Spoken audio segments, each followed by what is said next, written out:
በሚያስፈራ አረመኔ ንጉሥ ፊት ሆኖ ሕያው እግዚአብሔርን ብሎ እየማለ ቁጣውን እንደሚያወርድበት በድፍረትና በኃይል የሚናገር የአምልኮተ እግዚአብሔር ቀናተኛ ሰው ሕይወቱን አስይዞ በተማመነበት ቅዱስ እግዚአብሔር ኃይል የሰማይን መስኮት ለ3 ዓመት ከ6 ወር ለጉሞ በእግዚአብሔር ላይ የተዘባበቱ ሰዎችን በድርቅ የሚቀጣ ቀኑ ሲደርስም ሰማያትን አዞ ዝናብ የሚያዘንብ ኃያል ነቢይ ከክብሩ የተነሳ በረሃብ ዘመን እሱ ባለበት ቤት እህልና ዘይት እንኳን ሊያልቅ አይጎድልም። ተአምራቱ በሚበላውና በሚጠጣው ብቻ የተወሰነ አይደለ። ሙት የሚያስነሳ ነፍሱ አምርራ የምትጠላውን የጣዖት አስመላኪ ካህናትን ያለ ርኅራኄ የሚቀጣ ደፋር ሰባኪ። ምስክሮቹ ወዳጆቹ ብቻ ሳይሆኑ በአደባባይ የእግዚአብሔር መንፈስ በግልጽ መስዋዕቱን ሲቀበልለት ያዩ የጣዖት ካህናት ጭምር ናቸው። ዛሬ ስለ ኃያሉ ነቢይ፣ ስለምንጠብቀው እንግዳ፣ ስለ አይፈሬው ሰባኪ፣ የጣዖታት ጠላት፣ የብሔረ ሕያዋን ሰው ስለሆነው እነግራችኋለሁ። አብራችሁኝ ብትቆዩ በነፍስ ታተርፋላችሁ። ይህ የመጽሐፍ ቅዱስ ታሪኮች 20ኛው ክፍል የታላቁ ነቢይ የነቢዩ ኤልያስ አስደናቂ ታሪክ ነው።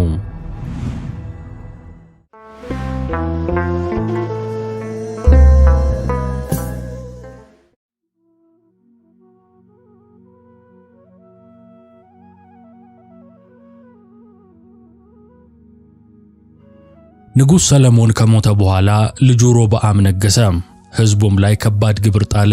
ይህንንም ግብር እንዲቀንስ ሕዝቡ ያቀረበውን ልመና ለመቀበል ፈቃደኛ ባለመሆኑ መነሻነት አባቱ ሰለሞን በሠራው ኃጢአት ምክንያት መንግሥቱ ለሁለት ተከፈለ። የሰለሞን መንግሥት ግርማ ሞገስ በቤተ መንግሥቱ ውስጣዊ ሽኩቻና በታላቅ ቀረጥ ታንቆ ቀጠለ። አንዳንዶች የሥልጣን ሽግግሩን ተጠቅመው ለውጥ ጠየቁ። ስኬታማ ባለመሆናቸው ከአዲሱ ንጉሥ ጋር መቀጠል ግን ሳይችሉ ቀሩ። ስለዚህም ከ12ቱ ነገዶች መካከል 10ሩ በሮብዓም ላይ በማሴር አዲሱን መሪ ኢዮርብዓምን በመከተል የሰሜኑን መንግሥት መስርተው ዋና ከተማዋን ሰማርያ አድርገው አዲስ መንግሥት ተከሉ። የዳዊትና የሰለሞን መንግሥትም በዚህ መልኩ ሰሜንና ደቡብ ተብሎ ለሁለት ተሰነጠቀ። በንጉሥ ሰለሞን ኃጢአት ምክንያት እግዚአብሔር የተናገረው ቅጣትም ተፈጸመ። የሰሜኑ መንግሥት ለ209 ዓመታት የቆየ ሲሆን ይህ መንግሥት ከ8 የተለያዩ ሥርወ መንግሥታት የተውጣጡ 19 ነገሥታት አስተዳድረውታል። ከእነዚህ ነገሥታት መካከል አንዳቸውም ለእግዚአብሔርና ለአምልኮቱ ተገዢ አልነበሩም። ሁሉም እግዚአብሔርን አሳዘኑ፣ የኢዮርብዓምንም መንገድ ተከተሉ። ከሰለሞን ልጅ ከሮብዓም መንግሥት ተለይቶ አዲሱን ሰሜናዊ መንግሥት በ10ሩ ነገዶች አማካኝነት የመሠረተው አዲሱ ንጉሥ ኢዮርብዓም ሃይማኖትን ለፖለቲካዊ ዓላማ ሊጠቀምበት ተነሳ። የሚመራው ሕዝብ ወደ ቀድሞ ሀገሩ በእምነት ሰበብ እንዳይመለስና የይሁዳ ነገሥታትም ይህንን እንደ ዕድል ተጠቅመው ሀገሩን ወደ አንድነት እንዳይመልሱ ፈራ። ሕዝቡ ሥርዓተ አምልኮ ለመፈጸም ወደ ኢየሩሳሌም ቤተ መቅደስ ሄዶ በዚያው ወደ ይሁዳ ንጉሥ አስተዳደር እንዳይጠቀለል አንድ መላ ዘየደ። ቀዳማዊ ኢዮርብዓም በሰሜናዊው መንግሥት በቤቴል በጌልጌላና በቤርሳቤህ ቤተ መቅደሶችን ለመስራት ተነሳ። በእነርሱም ውስጥ የወርቅ ጥጃ አስቀምጦ ሕዝቡም አምላክ አድርጎ እንዲሰግድለት አደረገ። የሰሜኑ መንግሥት 19 ነገሥታት ሁሉም ይህንን መንገድ ተከትለዋል። ሁሉም ክፉና ጠማማዎች ነበሩ። በዚያን ጊዜ ማንም እግዚአብሔርን አልፈለገም ነበር። በወቅቱ እግዚአብሔር ነቢያትን አስነስቷል። እኚህም ነቢያት የሀገሪቱን ነገሥታት ኃጢአትና የቤተ መቅደሱን ካህናት የገንዘብ መማለጃ ያወግዙ ነበር። እኚህ ነቢያት ከቤተ መንግሥት እስከ ዳስ፣ ከጣዖት ቤተ መቅደሶች እስከ ንግድ ማዕከላት፣ ከሕዝብ መሰብሰቢያ መንገዶች እስከ ጦር ሜዳ ድረስ የሀገሪቱንና የሕዝቡን በደል በየአደባባዩ አውግዘዋል። ሕዝቡም ከጥፋቱ እንዲመለስ አሳስበዋል። በጊዜው ፖለቲካ ውስጥ በነበረው ሴራና በአዳዲሶቹ የጣዖት አምልኮት ላይ የተቃውሞ ድምፃቸውን አሰምተዋል። በሙስና የተጨማለቁ የመንግሥት አካላት እግዚአብሔርን እንዳሳዘኑት ያለ ፍርሃት ተናግረዋል። ማኅበራዊ ኢፍትሐዊነትንና ኢኮኖሚያዊ ጭቆናን አውግዘዋል። ሕዝቡ በንስሐ ወደ አምላኩ እግዚአብሔር እንዲመለስም ጠሩ። ነገር ግን መልእክታቸውን የሰማ አላገኙም ነበር። ይህ ምስቅልቅል እንደቀጠለ አክዓብ የተባለው ሰው መንበረ መንግሥቱን ተቆጣጠረ። አክዓብ የእስራኤል ሰሜናዊ መንግሥት ንጉሥ ነበር። ለ22 ዓመታት ያህል በንግሥና ዙፋኑ ላይ ከርሟል። ይህም ከክርስቶስ ልደት በፊት ከ874 እስከ 853 ገደማ ነው። የቅዱሱ መጽሐፍ ተርጓሚዎች እንደሚናገሩት በመጽሐፍ ቅዱስ ውስጥ አክዓብ የሚታወቀው እስራኤልን ወደ ኃጢአት ቁልቁለት በመምራት ነው። እስቲ ይህን የአክዓብ ጥፋት ዘርዘር አድርገን እንመልከተው። አክዓብ ለፈጸማቸው ብዙ ኃጢአቶች ዋናው ምክንያቱ ኤልዛቤል የተባለች ሴትን ማግባቱ ነበር። አክዓብ ኤልዛቤልን ያገባው በእስራኤል ላይ ከመንገሱ በፊት ነው። ይህ የረከሰ ጋብቻም ከመንገሱ በፊት በራሱ በአክዓብ ላይ ከነገሰ በኋላ ደግሞ በሕዝቡ ላይ ለወረደው ከፍተኛ ጥፋት ምክንያት ሆኗል። አክዓብ ኤልዛቤልን ሲያገባ አባቷ በዓል የተባለው ጣዖት ካህን የነበረ ሰው መሆኑን ያውቅ ነበር። በተጨማሪም ያገባት የጣዖት ካህን ልጅ ኤልዛቤልም የጣዖት አምልኮዋን በግልጽ የምታደርግና በአደባባይ የምታስፋፋ ሴት ነበረች። በተጨማሪም ኤልዛቤል ከእስራኤል ወገን አይደለችም። ይህንን ሁሉ እያወቀ አክዓብ ኤልዛቤልን ሚስት አድርጎ አገባ። ይህ የአክዓብ ድርጊት የሚያሳየን ሰውየው ምን ያህል ለእግዚአብሔር ትእዛዝ የማይገዛና ቸልተኛ መሆኑን ነው። መጽሐፍ ቅዱስ እንደሚናገረው ንጉሥ አክዓብ ኤልዛቤልን እንዳገባ ወዲያው እርሷ ለምታመልከውና አባቷ በክህነት ለሚያገለግለው በዓል የተባለ ጣዖት ሰገደ።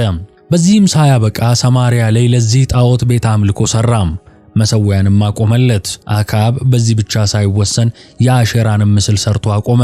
ሌላኛው የንጉሡ አክዓብ ጥፋት የንግሥና ሥልጣኑን አሳልፎ ለሚስቱ ለኤልዛቤል መስጠቱ ነበር። ኤልዛቤል በእርሱ ሥልጣን ትፈልጥና ትቆርጥ ያሻትንም ታደርግ ስለነበር ይህንን ዕድል ተጠቅማ ንጹሐንን አስገድላለች፣ ቅዱሳንን አሳዳለች። እንዲህ ባለ ሁኔታ የአክዓብን በሚስቱ ቁጥጥር ስር መውደቅ የእግዚአብሔር ቃል ሲገልጸው በሚስቱ በመመራት ራሱን ለኃጢአት የሸጠ እንደ አክዓብ የለም በማለት ነው። ኤልዛቤል በአክዓብ ቤተ መንግሥት ውስጥ ዋና የወንጀል ጠንሳሽና አቀነባባሪ ነበረች። በዓል ተብሎ የሚጠራው ጣዖትን የሚያስተዋወቀችው ይህችው ሴት ናት። በዓል በጥንት ዘመን በከነዓንና በፊንቄ ይመለክ የነበረ የዝነኛ ጣዖት ስም ነው። በመሳፍንት ዘመን የበዓል አምልኮ ወደ አይሁድ ሃይማኖታዊ ሕይወት ውስጥ ገባ። በአክዓብ የግዛት ዘመን የበዓል አምልኮ በእስራኤል ውስጥ ተስፋፍቶ የነበረ ሲሆን ድርጊቱ በይሁዳም ላይ ተጽዕኖ አሳድሯል። የተለያዩ ግዛቶች በዓልን በተለያየ መንገድ ያመልኩት ነበር። በልዩ ልዩ የሀገሪቱ ክፍሎች አንዱን ወይም ሌላውን የጣዖቱን ባህሪያት በማጉላት የበዓል አምልኮ በተለያዩ ቡድኖች በስፋት ይከናወን ጀመር። በዓል የተባለው ይህ ጣዖት ተፈጥሮና ተግባሩ ከሞላ ጎደል የአሞራውያን አምላክ ከሆነው ሃዳድ ጋር ይመሳሰላል። ኤልዛቤል እግዚአብሔርን ያመልክ የነበረ ማህበረሰብ መሃል አዲስ ጣዖት ስታስተዋውቅ በሚስጥር ወይም ተደብቃ አልነበረም። እንደውም በቤተ መንግስቷ 400 የበዓል 450 የአሸራ ነቢያትንና ጠንቋዮችን ትቀልብ ነበረ። ታላቁ የዳዊትና የሰለሞን መንግስት ሰሜንና ደቡብ ተብሎ ለሁለት በተከፈለበት ዘመን ከፍተኛ ፖለቲካዊ ምስቅልቅል ሕዝበ እስራኤል ዘሥጋን በሚንጥበት ወቅት አምልኮተ ጣዖት በሰፈነበት በዚያን ጊዜ እግዚአብሔር ነቢዩ ኤልያስን አስነሳ። ነቢዩ ኤልያስ ከሌዊ ወገን ከሆኑት ጻድቃን ወላጆቹ ከአባቱ ከኢያሴንዮና ከእናቱ ቶና ታኅሳስ 1 ቀን ነበር የተወለደው። ኤልያስ አስቀድሞ ሳይወለድ በፊት ገና ከእናቱ ማኅፀን ሳለ ተመርጧልና በተወለደ ጊዜ የብርሃን መላእክት ሰግደውለታል፣ በጨርቅ ፈንታም በእሳት ጠቅልለውታል። እናትና አባቱም ይህንን ሲመለከቱ በሁኔታው ከመፍራታቸው የተነሳ ወደ እርሱ ለመቅረብ ፈሩም። በስምንተኛው ቀን ሥርዓተ ግዝረት ሲፈጽሙለት ስሙን ኤልያስ ብለው ጠሩት። ኤልያስ የሚለው ስም እግዚአብሔር አምላክ ነው የሚል ትርጉም አለው። በመጽሐፈ ገድሉ እንደተጠቀሰው ደግሞ የስሙ ትርጓሜ የወይራ ዘይት፣ የወይራ ተክል ማለትም ነው። የወይራ ዘይት በጨለማ ላሉት ሁሉ እንደሚያበራ ኤልያስም ለእግዚአብሔር ቤት መብራት ነውና። እስራኤላውያን ሕገ እግዚአብሔርን በመጣስ ጣዖታትን በማምለክ ጨለማ በተዋጡ ጊዜ ነቢዩ ኤልያስ ደርሶ ሰማይን በመለጎም የምንጮችን ውሃ በማድረቅና ሌሎችንም ድንቅ ተአምራት በማሳየት ልቦናቸውን ብሩህ አድርጎ ወደ አምልኮተ እግዚአብሔር መልሷቸዋልና መብራት ተብሏል። ነቢዩ ኤልያስ እንደማንኛውም እስራኤላዊ የሀገሩን ወግና ባህል፣ ሃይማኖታዊ ሥርዓቱንም በሚገባ ተምሯል። ከልጅነቱ ጀምሮ ሕገ ኦሪትን እያጠና ካደገ በኋላ እናትና አባቱን ዘመዶቹንም ገንዘቡንም ሁሉ ትቶ በበረሃ ተቀመጠ።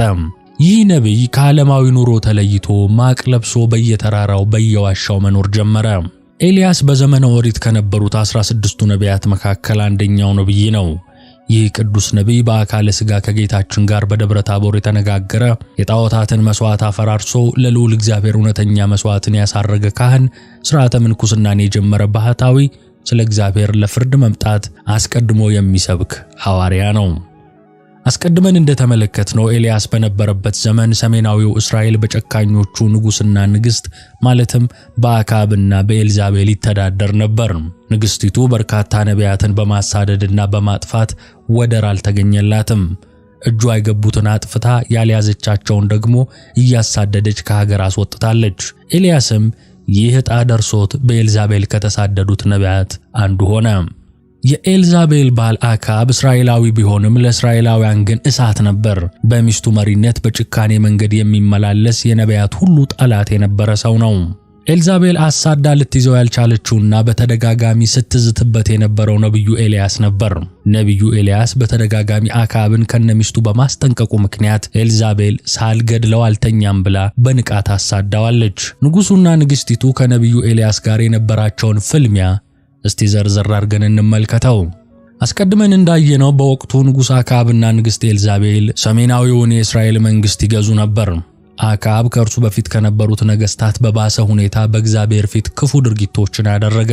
ወደ አምልኮተ ጣዖትም ገብቶ ለጣዖት ሰገደ። ይሄኔ የእግዚአብሔር ነቢያት ተገደሉ። ጥቂት የማይባሉት ደግሞ ከሀገራቸው እንዲሰደዱ ሆነ። በተቃራኒው ግን ነቢያተ ሐሰት ሕዝቡን ወደ አምልኮተ ጣዖት ይመሩት ነበር። እንግዲህ በገለዓድ ቴስባን ይኖር የነበረው ቴስቢያዊው ኤልያስ በዚህ ጊዜ ነው ሕዝቡን በዓል የተባለውን ጣዖት ከማምለክ ወደ እግዚአብሔር ይመለሱ ዘንድ ያስጠነቅቃቸው የጀመረው። በምድሪቱ አምልኮተ ጣዖት በነገሰበት ዘመን እግዚአብሔር ነቢዩ ኤልያስን ለንጉሥ አካብ መልእክት ያደርስ ዘንድ ላከው። ኤልያስም ወደ አካብ መጥቶ በፊት የቆምኩት የኃያላን አምላክ የእስራኤል አምላክ ሕያው እግዚአብሔርን ከአፌ ቃል በቀር በእነዚህ ዓመታት ጠልና ዝናብ አይሆንም አለው። በመቀጠልም የእግዚአብሔር ቃል ወደ ኤልያስ እንዲህ ሲል መጣ። ከዚህ ተነስተህ ወደ ምስራቅ ሂድ፣ ወደ ዮርዳኖስም ትይዩ ባለው በኩራት ከፈፋው ተሸሽገህ ከፈፋውም ተጠልለህ ቁራዎችም በዚያ ይመግቡ ዘንድ አዝዣለሁ አለው። ነቢዩ ኤልያስም ሄደ፣ እንደ እግዚአብሔር ቃልም አደረገ። ሄዶም በዮርዳኖስ ትይዩ ባለው በኮራት ፈፋ ተቀመጠ። ቁራዎችም ጠዋትና ማታ እንጀራና ሥጋ ያመጡለት ነበር፣ ከፈፋውም ይጠጣ ነበር። ከብዙ ቀን በኋላ በምድር ላይ ዝናብ አልነበረም። እናም ፈፋው ደረቀ። የእግዚአብሔርም ቃል ወደ ኤልያስ ዳግም እንዲህ ሲል መጣ። ተነስተህም በሲዶና አጠገብ ወዳለችው ወደ ሰራፕታ ሂድ፣ በዚያም ተቀመጥ፣ እነሆም ትመግብህ ዘንድ አንዲት መበለት አዝዣለሁ አለው። ኤልያስም ተነስቶ ወደ ሰራፕታ ሄደ። ወደ ከተማይቱም በር በደረሰ ጊዜ አንዲት መበለት በዚያ እንጨት ትለቅም ነበር። ኤልያስም ጠርቶ የምጠጣው ጥቂት ውሃ ታመጭልኝ ዘንድ እለምንሻለሁ አላት። ውሃም ልታመጣለት በሄደች ጊዜ ወደ እርሷ ተጣርቶ እግረ መንገድሽን ቁራሽ እንጀራም አምጪልኝ አላት። እርሷም አምላኬ ያው እግዚአብሔርን በማድጋ ካለው ከእፍኝ ዱቄት በማሰሮም ካለው ከጥቂት ዘይት በቀር እንጀራ የለኝም። እናውም ጥቂት እንጨት ሰበስባለሁ፣ ሄጄም ለእኔና ለልጄ ጋግራለሁ፣ በልተነውም እንሞታለን አለችው። ኤልያስም አስከትሎ እንዲህ አላት፣ በእግዚአብሔር እመኚ፣ አትፍሪ። ይልቅስ ሄደሽ እንዳልሽው አድርጊ። አስቀድመሽ ግን ከዱቄቱ ለእኔ ታናሽ እንጎቻ አድርገሽ አምጪልኝ። ከዛም በኋላ ለአንቺና ለልጅሽ አድርጊ። የእስራኤል አምላክ እግዚአብሔር እንዲህ ይላልና በምድር ላይ እግዚአብሔር ዝናብ እስከሚሰጥበት ቀን ድረስ ዱቄቱም ከማድጋው አይቀንስም፣ ዘይቱም ከማሰሮ አይጎድልም አላት። እርሷም ሄዳ እንዲሁ አደረገች። ከልጇና ከነቢዩም ጋር በሉ። እግዚአብሔር በአገልጋዩ በኤልያስ አንደበት እንደተናገረው ዱቄቱ ከማድጋው አላለቀም፣ ዘይቱም ከማሰሮ አልጎደለም። ከዚህም በኋላ የባልቴቲቱ የዛች ሴት ልጅ ታመመ። ትንፋሹም እስኪጠፋም ድረስ ደዌው እጅግ ከባድ ነበር። እርሷም ኤልያስን የእግዚአብሔር ሰው ሆይ እኔ ከአንተ ጋር ምን አለኝ? አንተስ ከእኔ ጋር ምን አለህ? ኃጢአቴንስ ታስብ ዘንድ ልጄንስ ትገድል ዘንድ ነው ወደ እኔ የመጣኸው አለችው። ኤልያስም ልጅሽን ስጭኝ አላት። ከብብቷም ወስዶ ይሰግድበት ወደ ነበረው ሰገነት አወጣው፣ በአልጋውም ላይ አጋደመው። ኤልያስም እኔ በቤቷ ያደርኩት የዚች መበለት ምስክሯ ጌታዬ ሆይ ልጇን በመግደል ክፉ አድርገህባታልና ወዮልኝ ብሎ ጮኸ። በብላቴናውም ላይ 3 ጊዜ እፍ አለበት። ወደ እግዚአብሔርም አቤቱ አምላኬ ሆይ የዚህ ብላቴና ነፍስ ወደ እርሱ ትመለስ ዘንድ እለምንሃለሁ ብሎ እግዚአብሔርን ጠራው። እግዚአብሔርም የኤልያስን ቃል ሰማ፣ የሕፃኑም ነፍስ ተመለሰች። ኤልያስም ሕፃኑን ይዞ ከሰገነቱ ወደ ቤት አወረደው፣ ለእናቱም ሰጣት። እነሆ ተመልከቺ ልጅሽ ድኗል አላት። ሴቲቱም ኤልያስን የእግዚአብሔር ሰው እንደሆንክ የእግዚአብሔርም ቃል በአፍህ እውነት እንደሆነ አሁን አወቅኩ አለችው። ከብዙ ቀን በኋላም በ3ኛው ዓመት ሂድ ለአካብ ተገለጥ፣ በምድር ላይ ዝናብ ሰጣለሁ የሚል ቃል ወደ ኤልያስ መጣ። ኤልያስም ለአካብ ይገለጥ ዘንድ ሄደ። በሰማርያም ረሃብ ጸንቶ ነበር። አካብም የቤቱን አዛዥ አብድዩን ጠራው። አብድዩም እግዚአብሔርን እጅግ ይፈራ የነበረ ሰው ነው። ኤልዛቤልም የእግዚአብሔርን ነቢያት ባስገደለች ጊዜ እርሱ 100 ነቢያትን ወስዶ 50 በዋሻ ውስጥ ሸሽጎ እንጀራና ውሃ ይመግባቸው ነበር። አክዓብም አብድዩን በሀገሩ መካከል ወደ ውሃ ምንጭና ወደ ፈፋ ሁሉ ና እንሂድ፣ ብዙዎችም ሁሉ እንዳይጠፉ ፈረሶችና በቅሎችንም የምናድንበትን ሳር ምናልባት የምናገኝ እንደሆነ አለው። በመንገድም ተለያይተው ሄዱ። አክዓብ ለብቻው በአንድ መንገድ፣ አብድዩም ለብቻው በሌላ መንገድ ሄዱ። አብድዩ በመንገድ ሲሄድ እነሆ ኤልያስ ተገለጠለት። አብድዩም ሮጠና በግንባሩ ወድቆ ሰገደለት። ጌታዬ ሆይ ኤልያስ አንተ ነህን? አለው። አዎን እኔ ነኝ፣ ሄደህ ለጌታህ ኤልያስ በዚያ አለ በለው አለ ኤልያስ። አብድዩም አለ፣ እኔ አገልጋይህን እንድገደል በአክዓብ እጅ አሳልፈህ ትሰጠኝ ዘንድ ምን በደልኩ? ጌታዬ ይፈልግህ ዘንድ ያላከበት ሕዝብ ወይም መንግሥት የለም። ሁሉም በዚህ የለም ባሉት ጊዜ አንተን እንዳላገኙ መንግሥቱንና ሕዝቡን አምሏቸው ነበር። አሁንም ሂድ ኤልያስ አለህ ብለህ ለጌታ ንገር ትለኛለህ? እኔም ከአንተ ጥቂት ፈቀቅ ስል የእግዚአብሔር መንፈስ አንስቶ ወደማላቀው ስፍራ ይወስድካል። እኔም ገብቼ ለአክዓብ ስናገር ባያገኝህ ይገድለኛል። እኔም ባሪያ ከትንሽነቴ ጀምሬ እግዚአብሔርን እፈራ ነበር። ኤልዛቤል የእግዚአብሔርን ነቢያት ባስገደለች ጊዜ 100 የእግዚአብሔር ነቢያት ወስጄ 50 በዋሻ ውስጥ ሸሽጌ እንጀራና ውሃ የመገብኳቸው ይህን ያደረግኩትን ነገር በሙሉ አንተ ጌታዬ አልሰማህምን? አሁንም ሄደህ ለጌታ ኤልያስ ተገኘህ ብለህ ንገር ትለኛለህ? እርሱ እኮ ይገለኛል አለው። ኤልያስም በፊቱ የቆምኩት የሰራዊት ጌታ ሕያው እግዚአብሔርን እኔ ዛሬ ለእርሱ እገለጣለሁ አለው። አብድዩም ሄዶ ኤልያስ መጥቷል ብሎ ለአክዓብ ነገረው። ንጉሡ አክዓብም ኤልያስን ሊገናኘው መጣና ባየው ጊዜ እስራኤልን የምትገለባብጥ አንተ ነህ አለው። ኤልያስም እስራኤልን የምትገለባብጡ የእግዚአብሔርን ትእዛዝ ትታችሁ በዓልን የተከተላችሁ አንተና የአባትህ ቤት ናችሁ እንጂ እኔ አይደለሁም። እስራኤልን ሁሉ በኤልዛቤልም ማዕድ የሚበሉትን 450 የበዓልን ነቢያት 400 የማምለኪያ ዐፀድ ነቢያት ወደ እኔ ወደ ቀርሜሎስ ተራራ ሰብስብ አለው። አክዓብም ወደ እስራኤል ልጆች ሁሉ ልኮ ነቢያቱን ሁሉ ወደ ቀርሜሎስ ተራራ ሰበሰበ። ኤልያስ ኤልዛቤል የምትቀልባቸው ሐሰተኞቹ ነቢያትና እርሱ መሥዋዕት አቅርበው እግዚአብሔር የትኛውን መሥዋዕት እንደሚቀበል ያዩ ዘንድ ሲናገር ሕዝቡም በሐሳቡ ተስማሙ። ኤልያስም የበዓልን ነቢያት እናንተ ብዙዎች ናችሁና አስቀድማችሁ አንድ ወይፈን ምረጡና አዘጋጁ፣ የአምላካችሁንም ስም ጥሩ አላቸው። እነሱም ወይፈኑን ወስደው ካዘጋጁ በኋላ ከጠዋት እስከ ቀትር ድረስ በዓል ሆይ ስማን እያሉ የአምላካቸውን የበዓል ስም ጠሩ። ድምፅም አልነበረም፣ የሚመልስም አልነበረም። በሰሩትም መሠዊያ ዙሪያ እያነከሱ ያሸበሽቡ ነበር። ነገር ግን ምንም አይነት ምላሽ አላገኙም። ኤልያስ ግን በእግዚአብሔር ቃል መሥዋዕቱን ሲያቀርብ የእግዚአብሔር እሳት ወርዶ መሥዋዕቱን በላ። ሕዝቡም ሁሉ ይህንን ባስተዋሉ ጊዜ በግንባራቸው ተደፍተው እግዚአብሔር እርሱ አምላክ ነው አሉ። ኤልያስም ከበዓል ነቢያት አንድ ሰው እንዳያመልጥ ያዟቸው አላቸው። ያዟቸውም። ኤልያስም ወደ ቂሶን ወንዝ ወስዶ በዚያ አሳረዳቸው። ከዚህ በኋላ ኤልያስ ወቅቱ እስራኤል በድርቅ እየተሰቃየች የነበረበት ጊዜ በመሆኑ ዝናብ ለ3 ዓመታት ያህል አልዘነበም ነበርና ዝናብ ይዘንብ ዘንድ ጸሎቱን ወደ እግዚአብሔር አደረሰ። ኤልያስ ወደ ቀርሜሎስ ተራራ ጫፍ በመውጣት ለብቻው ሆኖ ወደ እግዚአብሔር ከመጸለዩ በፊት ንጉሥ አክዓብን ማነጋገር ነበረበት። አክዓብና ኤልያስ ፈጽሞ የተለያዩ ሰዎች ናቸው። በውብ የንጉሥ ልብስ የተንቆጠቆጠው አክዓብ ስስታም ከመሆኑም ሌላ የራሱ አቋም የሌለው ከሃዲ ሰው ነበር። ኤልያስ ደግሞ ከእንስሳት ቆዳ የተሰራ ተራ የነቢይ ልብስ ለብሷል። ይህ ነቢይ በጣም ደፋር ከመሆኑም ሌላ ጽኑ አቋምና እምነት ያለው ሰው ነው። ቀኑ እየተገባደደ ሲሄድ የሁለቱ ሰዎች ማንነት ይበልጥ ጎልቶ ታየም። ዕለቱ አክዓብም ሆነ ሌሎች የበዓል አምላኪዎች የአፍረት ማቅ የተከናነቡበት ቀን ነበር። አክዓብና ሚስቱ ንግሥት ኤልዛቤል 10ሩን ነገዶች ባቀፈው የእስራኤል መንግሥት ውስጥ ያስፋፉት የነበረው አረማዊ እምነት ሐሰት መሆኑ የተጋለጠበት ቀን ሆኗል። በዓል ፍጡር እንጂ ፈጣሪ አለመሆኑ ተጋልጧል። ይህ ግዑዝ ነቢያቱ እጅግ በመጨነቅ ልመና ቢያቀርቡለትም ቢጨፍሩም እንዲሁም እንደ ልማዳቸው ደም ቢያፈሱለትም የእሳት ብልጭታ እንኳን በመፍጠር ምላሽ መስጠት አልቻለም። በዓል 450 ነቢያቱ የሚገባቸውን ቅጣት እንዳያገኙ ከለላም አልሆናቸውም። ይሁንና ይህ ሐሰተኛ አምላክ ሌላም ማድረግ የተሳነው ነገር አለ። የበዓል ነቢያት ምድሪቱን ያጠቃውን ድርቅ እንዲያቆም ከ3 ዓመታት በላይ አምላካቸውን ሲለማመኑ ቆይተዋል። በዓል ግን መልስ መስጠት አልቻለም። በሌላ በኩል ግን እግዚአብሔር ድርቁ እንዲቆም በማድረግ እውነተኛ አምላክ እርሱ መሆኑን አሳይቷል። ኤልያስ ወደ አክዓብ ሄዶ የከባድ ዝናብ ድምፅ ይሰማናልና ሂድና ብላ ጠጣም አለው። ይህ ክፉ ንጉሥ በዕለቱ ከተከናወኑት ነገሮች ትምህርት አላገኘም። ታሪኩ ስለዚህ ጉዳይ በቀጥታ ባይናገርም አክዓብ ንስሐ እንደገባም ሆነ ወደ አምላክ ለመቅረብ ምሕረት ለማግኘት የነቢዩን እርዳታ እንደጠየቀም አይገልጽም። መጽሐፍ ቅዱስ የሚናገረው ነገር ቢኖር አክዓብ ሊበላና ሊጠጣ መሄዱን ብቻ ነው። ኤልያስ ግን ወደ ቀርሜሎስ ተራራ ጫፍ ወጣ። ፊቱንም በጉልበቶቹ መካከል አድርጎ ወደ መሬት አቀረቀረ። አክዓብ ሆዱን ለመሙላት ሲሄድ ኤልያስ በሰማይ ወደሚኖረው አባቱ መጸለይ ጀመረ።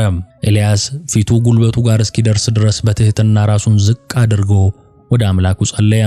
መጽሐፍ ቅዱስ በያዕቆብ መልእክት ምዕራፍ 5 ቁጥር 18 ላይ ኤልያስ ድርቁ እንዲቆም እንደጸለየ ይነግረናል። ቀደም ሲል እግዚአብሔር በምድሪቱ ላይ ዝናብ አዘንባለሁ በማለት ተናግሮ ነበር። ኤልያስ እግዚአብሔር ድርቁን ለማቆም እርምጃ እንደሚወስድ እርግጠኛ ቢሆንም ይህን የሚያደርገው መቼ እንደሆነ ግን የሚያውቀው ነገር አልነበረም። በዚህ መሃል አገልጋዩንም ውጣና ወደ ባህሩ ተመልከት አለው። አገልጋዩም ሄዶ ተመለከተና በዚያ ምንም የለም አለው። ኤልያስ 7 ጊዜ እንደገና ሂድ አለው። አገልጋዩም ምቹ ወደ ሆነ አንድ ከፍታ ላይ በመውጣት ዝናብ እንደሚዘንብ የሚጠቁም ምልክት መኖር አለመኖሩን ለማየት ሄደ። ነገር ግን ይህ አገልጋይ በዚያ ምንም የለም የሚል ተስፋ አስቆራጭ መረጃ ይዞ ተመለሰ። ሰማዩ ጥርት ያለ ከመሆኑም በላይ ደመና የሚባል ነገር አይታይበትም። እዚህ ላይ ጥያቄ የሚፈጥር አንድ ነገር እንዳለ እናስታውስ። ኤልያስ ለአክዓብ የከባድ ዝናብ ድምፅ ይሰማል ብሎት እንደነበር መርሳት የለብንም። ኤልያስ እግዚአብሔር የገባውን ቃል ያውቅ ነበር። በሰጠው ቃልም ተስፋ ነበረው። የእግዚአብሔር ነቢይና ወኪል እንደመሆኑ መጠን አምላኩ ቃሉን እንደሚጠብቅ እርግጠኛ ነበር። ኤልያስ በእግዚአብሔር ላይ እጅግ ከመተማመኑ የተነሳ ከባድ ዝናብ ሲጥል የሰማ ያህል ነው እምነቱ። አገልጋዩን አንዴ ወይም ሁለቴ ሳይሆን 7 ጊዜ ተመልሶ እንዲሄድ ልኮታል። ሆኖም ኤልያስ አንድ ምልክት ለማየት ከፍተኛ ጉጉት የነበረው ሲሆን ተስፋ ግን አልቆረጠም። በመጨረሻም አገልጋዩ ለ7ኛ ጊዜ ደርሶ ሲመለስ ኤልያስን እነሆ የሰው እጅ የምታህል ትንሽ ደመና ከባህሩ እየወጣች ነው አለው። ስለሆነም ኤልያስ ወዲያውኑ ለአገልጋዩ ሂድና አክዓብን ዝናቡ ሳያግድህ ሰረገላህን ጭነህ ውረድ ብለህ ንገረው የሚል መመሪያ ሰጠው። መጽሐፉ እንዲህ ይላል፣ ወዲያውኑም ሰማዩ በጥቁር ደመና ተሸፈነ፣ ነፋሱ ነፈሰ፣ ከባድ ዝናብም ጣለ፣ አክዓብም በሰረገላ ተቀምጦ ወደ ኢይዝራኤል ሄደ ይለናል። ሁሉም ነገር በሚያስገርም ፍጥነት መከናወን ጀመረ። የኤልያስ አገልጋይ የነቢዩን መልእክት ለአክዓብ እየነገረው ሳለ ያቺ ትንሽ ደመና እየበዛች በመሄዷ ሰማዩ እየተሸፈነና እየጠቆረ መጣ። ከባድ ንፋስም ነፈሰ። በመጨረሻም ከ3 ዓመት ተኩል በኋላ በእስራኤል ምድር ላይ ዝናብ ጣለ። ደርቆ የተሰነጣጠቀው መሬት በዝናቡ ራሰ። ኃይለኛ ዶፍ በመጣሉ የተነሳ ሞልቶ የነበረው የቂሶን ወንዝ በዚያ የታረዱትን የበዓል ነቢያትን ደም ጠራርጎ ወሰደ። አስቸጋሪ የነበሩት እስራኤላውያንም አጸያፊ የሆነውን የበዓል አምልኮ ከምድሪቱ ሙሉ በሙሉ ማስወገድ የሚችሉበት አጋጣሚ ነበራቸው። ኤልያስ አስቀድሞ ይህ እንደሚፈጸም ተረድቶ ነበር። ሲጠባበቅ የነበረውም ይህንኑ ሁኔታ ነው። አክዓብ ይህንን ተአምር ሲመለከት ንስሐ በመግባት ምድሪቱን በበዓል አምልኮ ከመበከል አልተቆጠበም። በዕለቱ የተከናወኑት ነገሮች እንዲህ ያለ እርምጃ እንዲወስድ ሊያደርጉት ይገባ ነበር። መጽሐፍ ቅዱስ የሚናገረው ነገር ቢኖር አክዓብ በሰረገላ ተቀምጦ ወደ ኢይዝራኤል እንደሄደ ብቻ ነው። የእግዚአብሔር ነቢይ የሆነው ኤልያስ አክዓብ የሄደበትን መንገድ ተከትሎ መጓዝ ጀመረ። ረጅም በጨለማ የተዋጠና የጨቀየ መንገድ ከፊቱ ይጠብቀዋል። ሆኖም አንድ ያልጠበቀው ነገር ተከሰተ። የእግዚአብሔርም ኃይል በኤልያስ ላይ ወረደ። ኤልያስም ልብሱን ከፍ አድርጎ በቀበቶ ካጠበቀ በኋላ እስከ ኢይዝራኤል ድረስ በአክዓብ ፊት ሮጠ። ከዚህ በግልጽ መረዳት እንደሚቻለው የእግዚአብሔር ኃይል በተለየ መንገድ በኤልያስ ላይ እየሰራ ነበር። ኢይዝራኤል የምትገኘው 30 ኪሎ ሜትር ገደማ ላይ ሲሆን ኤልያስ ደግሞ እድሜው ገፍቷል። ይህ ነቢይ እንደ ልብ መሮጥ እንዲያመቸው የለበሰውን ረጅም መጎናጸፊያ ሰብሰብ አድርጎ ወገቡ ላይ በቀበቶ በማሰር በጨቀየው መንገድ ላይ መሮጥ ጀመረ። እርሱም በከፍተኛ ፍጥነት በመሮጥ የቤተ መንግስቱ ሰረገላ ላይ ደረሰበት። ከዚያም አልፎት ሄደ። ከዚህ በኋላ አክዓብ ወደ ቤተ መንግስቱ እንደገባ ኤልያስ ያደረገውን ለሚስቱ ለኤልዛቤል ነገራት። ኤልዛቤል ኤልያስ ያደረገውን ስትሰማ ደሟ ፈላ። ከዚያም በንዴት ፊቷ ተለዋውጦ ነገ በዚህ ሰዓት ያንተንም ነፍስ ከነዚያ እንደ አንዱ ነፍስ ሳላደርጋት ብቀር አማልክት እንዲያደርጉብኝ ከዚህ የባሰም ያምጡብኝ የሚል መልእክት ላከችበት። ይህ ዛቻ እርሱን ለመግደል ቆርጣ መነሳቷን የሚያሳይ ነው። በሌላ አባባል የበዓል ነቢያቴን እንደገደልክ እኔም በነገው ዕለት አንተን ሳልገድል ብቀር ሞቻለሁ ብላ መዛቷ ነበር። ነቢዩ የኤልዛቤልን ዛቻ በሰማ ጊዜ ፈራ።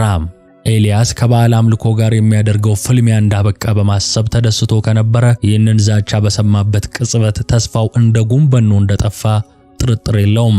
ኤልዛቤል የተከናወኑትን ነገሮች ብትሰማም ከአቋሟ ፍንክች አላለችም። ከዚህ ቀደም በርካታ ታማኝ ነቢያትን አስገድላለች። አሁን ደግሞ ኤልያስ ይህ ዕጣ ይጠብቀዋል።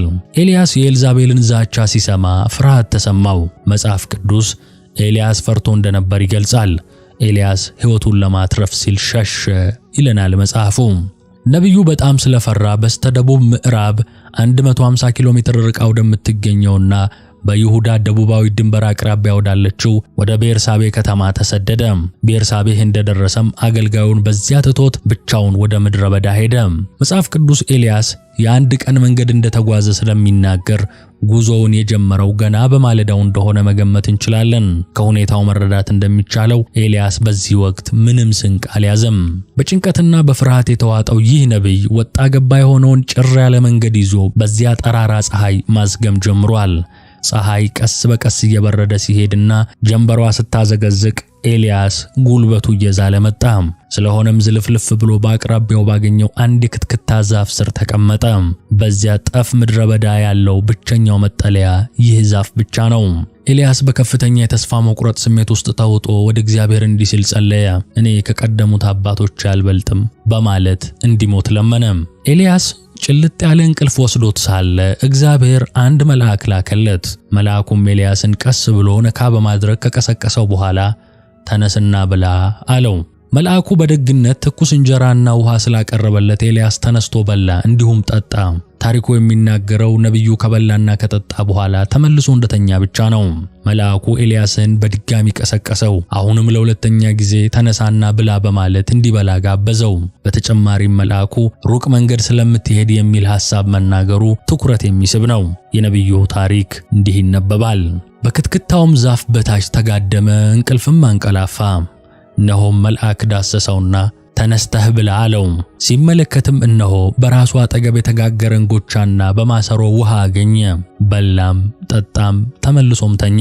የእግዚአብሔርም መልአክ ደግሞ ሁለተኛ ጊዜ መጥቶ ዳሰሰውና የምትሄድበት መንገድ ሩቅ ነውና ተነስተህ ብላ አለው።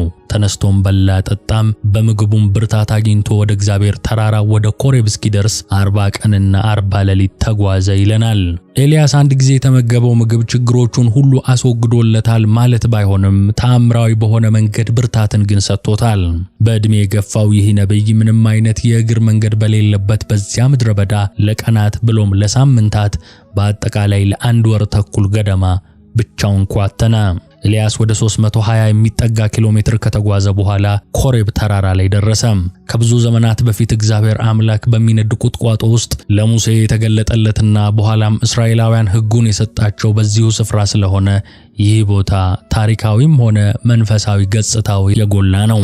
ኤልያስ በኮሬብ ሳለ የእግዚአብሔር ቃል ኤልያስ ሆይ እዚህ ምን ታደርጋለህ የሚል አጭር ጥያቄ ያቀረበለት። ነቢዩም እንዲህ አለ፣ እኔ ለሰራዊት ጌታ ለእግዚአብሔር እጅግ ቀንቻለሁ። እስራኤላውያን ኪዳንህን ትተዋል፣ መሠዊያዎችህን አፍርሰዋል፣ ነቢያትህንም በሰይፍ ገድለዋልና የቀረሁት እኔ ብቻ ነኝ። አሁንም እኔን ለመግደል ይፈልጋሉ አለም። ከዚህ አነጋገሩ መረዳት እንደሚቻለው ኤልያስን ተስፋ እንዲቆርጥ ያደረጉት ቢያንስ 3 ምክንያቶች አሉ።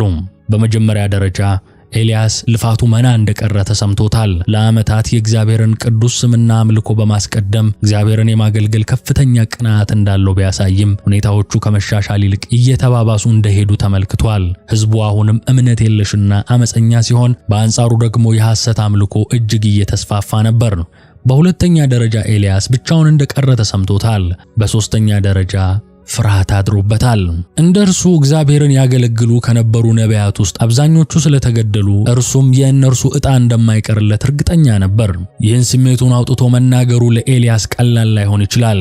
ይሁን እንጂ ኩራትም ሆነ እፍረት ስሜቱን አውጥቶ ከመናገር ወደ ኋላ እንዲል አላደረገውም። መልአኩ ኤልያስን በዋሻው መግቢያ ላይ እንዲቆም ነገረው። ኤልያስ ቀጥሎ ምን እንደሚከናወን ባያውቅም እንደታዘዘው አደረገ። በድንገት ኃይለኛ ንፋስ ነፈሰ። ንፋሱም እጅግ ኃይለኛ ከመሆኑ የተነሳ ተራሮችና አለቶች ተሰነጣጥቀዋል።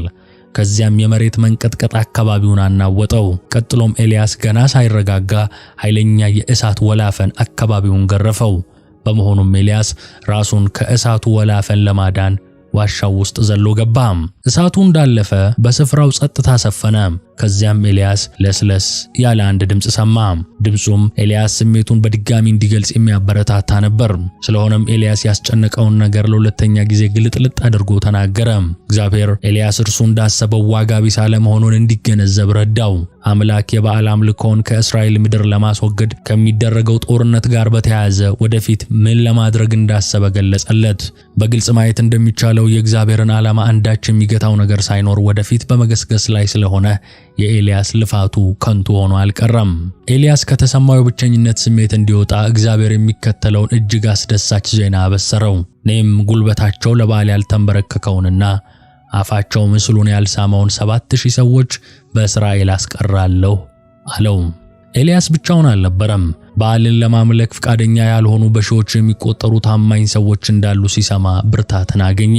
በመቀጠልም እግዚአብሔር ከእርሱ በኋላ ስለሚተካው ነቢይ ነገረው። ከዚህ በኋላ ኤልያስ የዮርዳኖስን ሸለቆ ተከትሎ ተጓዘ። ርቆ ከሚገኘው ከኮሬብ ተራራ ተነስቶ ወደ ሰሜን ሲጓዝ ሳምንታት ተቆጠሩ። በመጨረሻም ወደ ትውልድ አገሩ እስራኤል ሲደርስ በአገሩ አንዳንድ ለውጦች እንዳሉ ተመለከተ። ምድሪቱ ለረጅም ጊዜ የዘለቀው ድርቅ ካስከተለው ጉዳት እያገገመች ነበር። ቀላል የሆነው የመጸው ዝናብ መጣል የጀመረ ሲሆን ገበሬዎችም እርሻቸውን እያረሱ ነው። ነቢዩ አካባቢው እንደገና እየለመለመ እንደሆነ ሲያይ ልቡ ቢረጋጋም ይበልጥ ያሳሰበው የሕዝቡ ነገር ነው። ሕዝቡ አሁንም በመንፈሳዊ ድርቅ ተጠቅቷል። የበዓል አምልኮ እንደተስፋፋ በመሆኑ ኤልያስ በዚህ ረገድ ብዙ ሥራ ማከናወን ይጠበቅበታል። ኤልያስ አቤል ምህላ ወደ ተባለች ከተማ ሲቃረብ ሰፊ የእርሻ መሬት ሲታረስ ተመለከተ። 12 ገበሬዎች 24 በሬዎችን በጥንድ ጠምደው እያረሱ ነው። ገበሬዎቹ በመደዳ ሆነው በማረስ እርጥቡን አፈር እየሰነጠቁ ትልም እያወጡ ነበር። ኤልያስ የሚፈልገው በመጨረሻው መደዳ ባሉት ጥማድ በሬዎችን የሚያርስ ሰው ነው። ይህ ሰው እግዚአብሔር ለኤልያስ ተተኪ አድርጎ የመረጠው ኤልሳ ነበር። ኤልያስ የተወሰኑ ኃላፊነቶቹን አሳልፎ እንደሚሰጥ፣ መብቶቹን እንደሚያካፍል ወይም አንድ ቀን በሌላ ሰው እንደሚተካ በማሰብ ከኤልሳ ጋር ለመገናኘት አላመነታም። መጽሐፍ ቅዱስ ኤልያስም ወደ እርሱ መጥቶ መጎናጸፊያውን በላዩ ጣለበት በማለት ይነግረናል። የኤልያስ መጎናጸፊያ ከበግ ወይንም ከፍየል ቆዳ የተሰራ ሳይሆን እንደማይቀር ይገለጻል። እንደ ካባ የሚደረብና ከእግዚአብሔር ዘንድ ልዩ ሹመት እንደተሰጠው የሚያመለክት ነው። ከዚህ አንጻር ኤልያስ መጎናጸፊያውን በኤልሳ ትከሻ ላይ መጣሉ ትልቅ ትርጉም ነበረው። ኤልያስ ኤልሳን ተተኪው አድርጎ እንዲሾመው እግዚአብሔር የሰጠውን ትእዛዝ በፈቃደኝነት ፈጽሟል። ወጣቱ ኤልሳ የኤልያስ ተተኪ ሆኖ ሲመረጥ በበኩሉ አረጋዊውን ነቢይ ለመርዳት ጓጉቶ ነበር። ኤልሳ ኤልያስን የተካው ወዲያውኑ አልነበረም።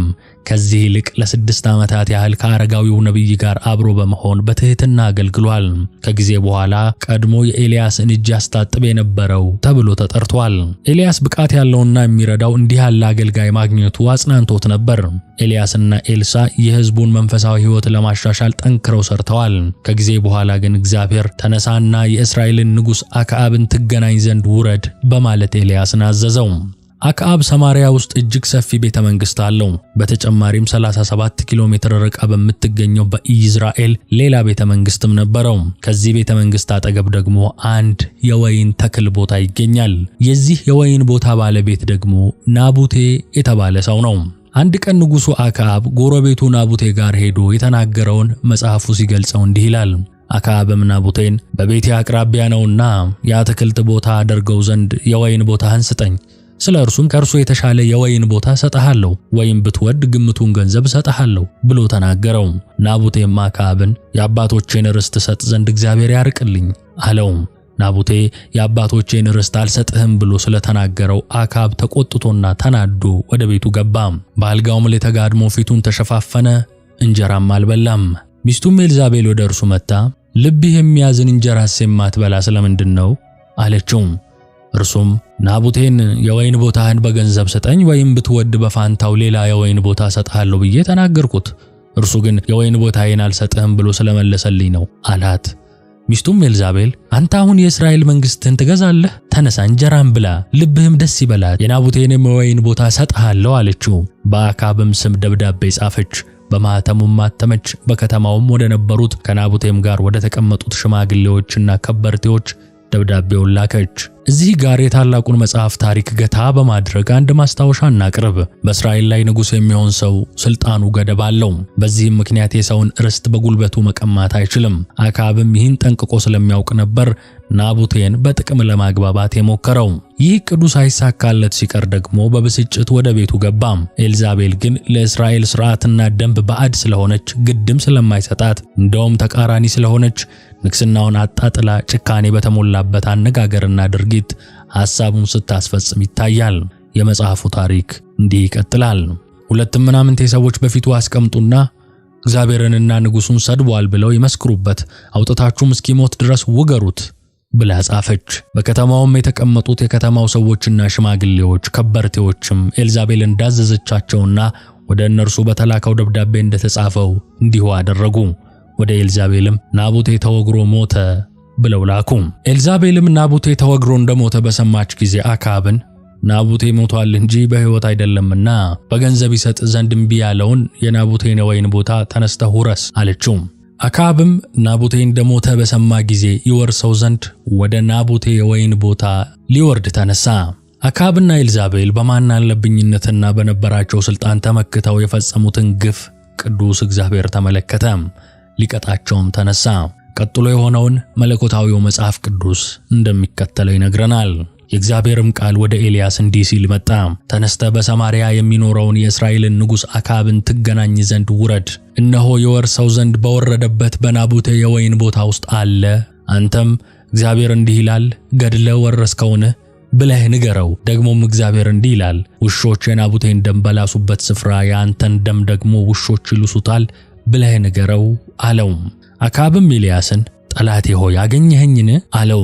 እርሱም እንዲህ ብሎ መለሰለት አግኝቼሃለሁ፣ በእግዚአብሔር ፊት ክፉ ለማድረግ ራስን ሽጠሃልና፣ እነሆ ክፉ ነገር አመጣብሃለሁ፣ በሥራህም አስቆጥተኸኛልና።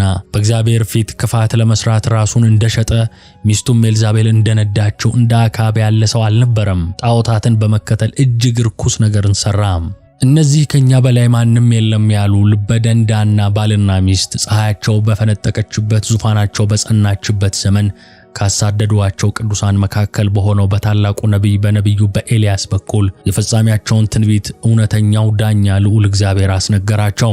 የማያደርገውን የማይናገረው የተናገረውን የማይረሳው አምላካችን በነቢዩ በኩል ያስተላለፈው ትንቢት ቀኑን ጠብቆ ተፈጸመ። ነገሩ እንዲህ ነው።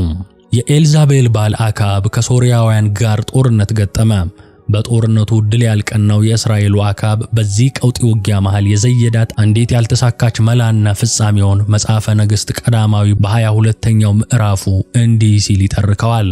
የእስራኤልም ንጉሥ ኢዮሳፍጥን ልብሴን ለውጬ ወደ ሰልፍ ገባለሁ፣ አንተ ግን ልብስህን ልበስ አለው። የእስራኤልም ንጉሥ ልብሱን ለውጦ ወደ ሰልፍ ገባ። የሶርያም ንጉሥ 32ቱን የሰረገሎች አለቆች ከእስራኤል ንጉሥ በቀር ታናሽም ቢሆን ወይም ታላቅ ከማናቸውም ጋር አትግጠሙ ብሎ አዞ ነበር። የሰረገሎች አለቆችም ኢዮሳፍጥን ባዩ ጊዜ በእውነት የእስራኤል ንጉሥ ነው አሉ። ይገጥሙትም ዘንድ ከበቡት። ኢዮሳፍጥም ጮኸ። የሰረገሎች አለቆችም የእስራኤል ንጉሥ እንዳልሆነ ባዩ ጊዜ እርሱን ከማሳደድ ተመለሱ። አንድ ሰውም ቀስቱን ድንገት ገትሮ የእስራኤልን ንጉሥ በጥሩሩ ልብስ መጋጠሚያ በኩል ወጋው። ሰረገለኛውንም መልሰህ ንዳ፣ ተወግቻለሁና ከሰልፍ ውስጥ አውጣኝ አለው። በዚያም ቀን ሰልፍ በረታ። ንጉሡም በሶርያውያን ፊት በሰረገላው ላይ ተደግፎ ነበር። ማታም በዚያን ቀን ሰልፍ በረታ። ማታ ላይም ሞተ። የቁስሉም ደም በሰረገላው ውስጥ ፈሰሰ። በሰራዊቱም መካከል ፀሐይ ስትገባ ንጉሡ ሞቷልና እያንዳንዱ ወደ ከተማው እያንዳንዱም ወደ አገሩ ይሂድ የሚል ጩኸት ሆነ። ወደ ሰማርያም መጡ። ንጉሡንም በሰማርያ ቀበሩት። አመንዝሮች በታጠቡበት በሰማርያ ኩሬ ሰረገላውን አጠቡት።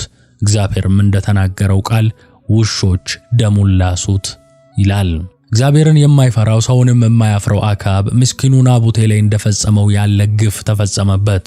ከሞቱ አሟሟቱ እንዲሉ ደም እንዳፈሰሰ ደሙ ፈሰሰ። የናቡቴን ደም በውሾች እንዳስላሰ የእርሱንም ደም ውሾች ላሱት። ከዚህ በኋላ ኤልያስ የተሰጠውን መንፈሳዊ ኃላፊነት ለኤልሳ የሚያስተላልፍበት ጊዜ ደረሰ። ኤልያስና ኤልሳ ከጌልጌላ ተነስተው ጉዞ ጀመሩ። በዚህ ጊዜ ኤልያስ 11 ኪሎ ሜትር ርቃ ወደምትገኘው ወደ ቤቴል ሊሄድ እንደሆነ በመግለጽ ኤልሳን እዚያው እንዲቆይ ጠየቀው። ኤልሳ ግን ሕያው በሆነው እግዚአብሔር እምላለሁ ከአንተ አልለይም የሚል መልስ ሰጠው። ሁለቱ ሰዎች ቤቴል ሲደርሱ ደግሞ ኤልያስ 22 ኪሎ ሜትር ርቃ ወደምትገኘው ወደ ኢያሪኮ ብቻውን እንደሚሄድ ለኤልሳ ነገረው። ኤልሳ ግን አሁንም እንደ ቀድሞ አይነት ምላሽ ሰጠ። ኢያሪኮ ከደረሱ በኋላ ኤልያስ 8 ኪሎ ሜትር ርቆ ወደሚገኘው ወደ ዮርዳኖስ ወንዝ ሊሄድ እንደሆነ ከገለጸ በኋላ ኤልሳ እንዲቀር ለሶስተኛ ጊዜ ጠየቀው። በዚህም ጊዜ ኤልሳ ከኤልያስ ለመለየት ፈቃደኛ እንዳልሆነ ገለጸ። ከቅዱሱ መጽሐፍ ላይ ታሪኩ እንዲህ ይነበባል። እንዲህም ሆነ እግዚአብሔር ኤልያስን በአውሎ ንፋስ ወደ ሰማይ ሊያወጣው በወደደ ጊዜ ኤልያስ ከኤልሳ ጋር ከጌልጌላ ተነሳ።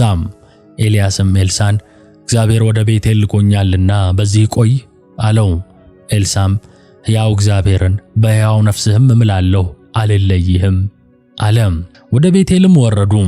በቤቴልም የነበሩት የነቢያት ልጆች ወደ ኤልሳ መጥተው እግዚአብሔር ጌታህን ከራስህ ላይ ዛሬ እንዲወስደው አውቀሃልን አሉት። እርሱም አዎን አውቄአለሁ፣ ዝም በሉ አላቸው። ኤልያስም ኤልሳ ሆይ እግዚአብሔር ወደ ኢያሪኮ ልኮኛልና እባክህ በዚህ ቆይ አለው። እርሱም ሕያው እግዚአብሔርን በሕያው ነፍስህም እምላለሁ አልለይህም አለ። ወደ ኢያሪኮም መጡ። በኢያሪኮም የነበሩ የነቢያት ልጆች ወደ ኤልሳ ቀርበው እግዚአብሔር ጌታህን ከራስህ ላይ ዛሬ እንዲወስደው አውቀሃልን አሉት። እርሱም አዎን አውቄአለሁ፣ ዝም በሉ ብሎ መለሰ። ኤልያስም እግዚአብሔር ወደ ዮርዳኖስ ልኮኛልና እባክህ በዚህ ቆይ አለው። እርሱም ሕያው እግዚአብሔርን በሕያው ነፍስህም እምላለሁ አልለይህም አለ። ሁለቱም ሄዱ ይለናል መጽሐፉ። ሁለቱ ሰዎች ወደ ዮርዳኖስ ወንዝ ደረሱ። ይህ ወንዝ አንዳንድ ቦታዎች ላይ ጥልቀት ያለው ከመሆኑም ሌላ የሚፈሰው በፍጥነት ነው። በወንዙ ዳርቻ ላይ ቆመው እያለ ኤልያስ የነቢይ ልብሱን አውልቆ ውሃውን መታው። ውሃውም ግራና ቀኝ ተከፈለ። ይህ ተአምር ሲፈጸም ከኤልሳ ሌላ ከነቢያት ልጆች መካከል 50ዎቹ ተመልክተዋል። መጽሐፉ እንዲህ ይላል። ከነቢያት ልጆች 50 ሰዎች ሄዱ፣ በፊታቸውም ርቀው ቆሙ። እነዚያም ሁለቱ በዮርዳኖስ ዳር ቆመው ነበር። ኤልያስም መጎናጸፊያውን ወስዶ ጠቀለለው፣ ውሃውንም መታ፣ ወዲህና ወዲያም ተከፈለ። ሁለቱም በደረቅ ተሻገሩ። ዮርዳኖስን ከተሻገሩ በኋላ ኤልያስ ኤልሳን ካንተ ሳልወሰድ አደርግልህ ዘንድ የምትሻውን ለምን አለው። ኤልሳም መንፈስህ በእኔ ላይ 2 እጥፍ ይሆን ዘንድ ለምንሃለሁ ብሎ መለሰ። የረጅም ጊዜ ወዳጆች የሆኑት እነዚህ ሁለት ሰዎች እየተጨዋወቱ በመሄድ ላይ ሳሉ አንድ አስደናቂ ነገር ተከናወነ። እንግዳ የሆነ ብርሃን በሰማይ ላይ ታየ። ከዚያም ብርሃኑ ወደ ሁለቱ ሰዎች እየቀረበ መጣ። ቀጥሎም አውሎ ንፋስ ሲነሳ የሚያሰማው አይነት ኃይለኛ ድምፅ በድንገት ተሰማ። እንዲሁም አንድ ደማቅ ነገር እየበረረ ወደ ሁለቱ ሰዎች በመቅረብ ላይ ያያቸው። በእሳት የተሰራ የሚመስል ደማቅ ብርሃን ያለው ሰረገላ ሁለቱም ተመለከቱ። ኤልያስ የሚሄድበት ጊዜ እንደደረሰ ገባው። አውሎ ንፋሱ ኤልያስን ከመሬት ከፍ ከፍ እያደረገ ወደ ላይ ይዞት ወጣ። ኤልሳ ሁኔታውን በአግራሞት እየተከታተለ ነው። ይህን አስደናቂ ክንውን ማየት ስለቻለ የኤልያስን ጸጋ በእጥፍ ለማግኘት ያቀረበውን ጥያቄ እግዚአብሔር እንደሚመልስለት እርግጠኛ ሆነ። ኤልሳ አባቴ አባቴ፣ እነሆ የእስራኤል ሰረገላና ፈረሰኞች በማለት ጮኸ። የሚወደው ኤልያስ እየራቀ ሄዶ ከዓይኑ ተሰወረ። ኤልሳም በሐዘን ተውጦ ልብሱን ለሁለት ቀደደ። ይህ አስደናቂ ክስተት እንዲህ ነበር የተከናወነው። እርሱም አስቸጋሪ ነገር ለምነሃል፣ ነገር ግን ካንተ ዘንድ በተወሰድኩ ጊዜ ብታየኝ ይሆንልሃል፣ አለዚያ ግን አይሆንልህም አለው። ሲሄዱም እያዘገሙም ሲጫወቱ እነሆ የእሳት ሰረገላና የእሳት ፈረሶች በመካከላቸው ገብተው ከፈሏቸው። ኤልያስም በአውሎ ንፋስ ወደ ሰማይ ወጣ። ኤልሳም አይቶ አባቴ አባቴ ሆይ የእስራኤል ሰረገላና ፈረሰኞች ብሎ ጮኸ። ከዚያም ወዲያ አላየውም። ልብሱንም ይዞ ከሁለት ተረተረው። ከኤልያስም የወደቀውን መጎናጸፊያ አነሳ። ተመልሶም በዮርዳኖስ ዳር ቆመ። ከኤልያስም የወደቀውን መጎናጸፊያ ወስዶ ውሃውን መታና የኤልያስ አምላክ እግዚአብሔር ወዴት ነው አለ። ውሃውንም በመታ ጊዜ ወዲያና ወዲህ ተከፈለ። ኤልሳም ተሻገረ።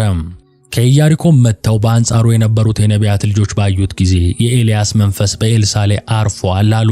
ሊገናኙትም መጥተው በፊቱ ወደ ምድር ተደፉ ይላል ታላቁ መጽሐፍ። ኤልያስ በአውሎ ነፋስ እየተገፋ በእሳት ሰረገላ አረገ። ኤልሳ ከዚያ በኋላ ዳግመኛ ኤልያስን አላየውም። ኤልያስም ልብሱን ከሁለት ከፈለው፣ መጠምጠሚያውንም ለኤልሳ ጣለለት። የኤልያስ ጸጋና በረከት በኤልሳ ላይ አደረ። ኤልሳም የዮርዳኖስን ወንዝ ከፍሎ ወደ መጣበት ተመለሰ። ኤልያስ ኤልዛቤል እንደዛተችበት ሳታገኘው አረገ። በእግዚአብሔር ፍቃድም ወደ ብሔረ ሕያዋን ተወስዶ ከነ ሄኖክ ጋር እንዲቀላቀል ሆነ። ከዚህ በኋላ የነቢይነት ድርሻውን ተወስዶ የእግዚአብሔርን ትእዛዝ እየፈጸመ የኖረው ኤልሳ ነበር። የኤልያስ ደቀ መዝሙር ኤልሳ በሚያገለግልበት ጊዜ የኤልዛቤል ልጅ ኢዮራም በእስራኤል ነግሶ ነበር። ለማስታወስ ያህል ነቢዩ ኤልያስ በእግዚአብሔር ኃይል ካደረጋቸው ታላላቅ ተአምራት መካከል ዝናብ ማቆሙና ዳግመኛ እንዲዘንብ ማድረጉ፣ የድሃዋን ቤት በበረከት መሙላቱ፣ የሞተውን የመበለቷን ልጅ ማስነሳቱ፣ በካህናተ ጣዖት ፊት መስዋዕቱን ወደ እግዚአብሔር ማሳረጉና የጣዖት ካህናትን ማሳፈሩ፣ ጠላቶቹን በእሳት ማቃጠሉ ተጠቃሾቹ ናቸው። በቅድስት ቤተክርስቲያን አስተምህሮ መሰረት ነቢዩ ኤልያስ ታኅሳስ 1 ቀን ተወልዶ ጥር 6 ቀን አርጓል። የታላቁን ነቢይ የነቢዩ ኤልያስን ታሪክ የዳሰስንበት የመጽሐፍ ቅዱስ ታሪኮች 20ኛው ክፍል በዚህ ይጠናቀቃል። በክፍል 21 ዝግጅታችን እስከምንገናኝ ሰላም እግዚአብሔር ከሁላችን ጋር ይሁን። አሜን።